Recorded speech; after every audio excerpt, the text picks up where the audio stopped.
معزز سامعین کرام، رضا بالقضاء کا مقام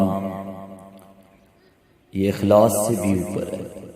چنانچہ حضرت خواجہ حسن بصری رحمۃ اللہ تعالی علیہ نے بصرہ میں ایک غلام خریدا۔ وہ غلام بھی اللہ کا ولی تھا، صاحب نسبت تھا، تہجد گزار تھا۔ حضرت حسن بصری نے اس سے پوچھا کہ اے غلام، تیرا نام کیا ہے؟ تو اس نے کہا حضور، غلاموں کا کوئی نام نہیں ہوتا، مالک جس نام سے چاہے پکارے۔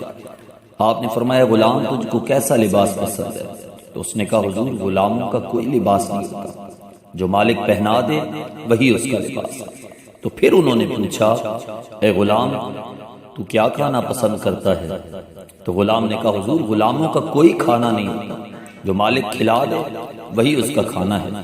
خواجہ حسن بصری رحمۃ اللہ تعالی علیہ چیخ مار کے بے ہوش ہو گئے۔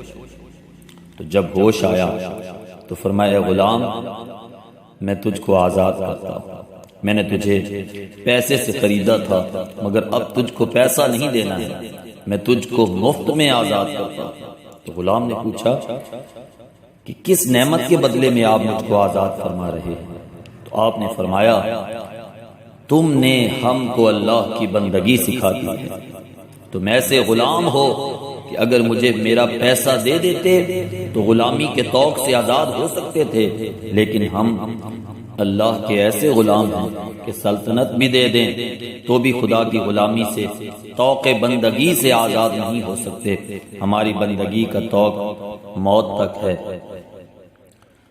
آپ فرماتے ہیں اے غلام، بس تم نے ہمیں ہمارے اللہ کی بندگی سکھا دی، اب ہم کو اللہ جو کھلائے گا ہم یہی کہیں گے مالک آپ کا احسان ہے، جو پہنائے گا یہی کہیں گے مالک آپ کا احسان ہے، جس نام سے خدا پکارے گا وہی ہمارا نام ہے۔ اور اے غلام، تو نے ہمیں اللہ کی بندگی سکھا دی ہے۔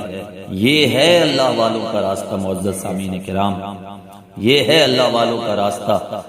جس حالت میں خدا رکھے راضی ہو، راضی بالقضاء کا مقام اخلاص سے بھی اونچا ہے۔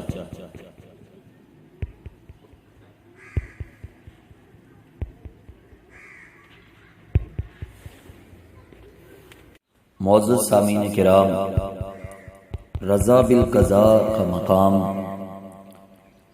یہ اخلاص سے بھی اوپر ہے۔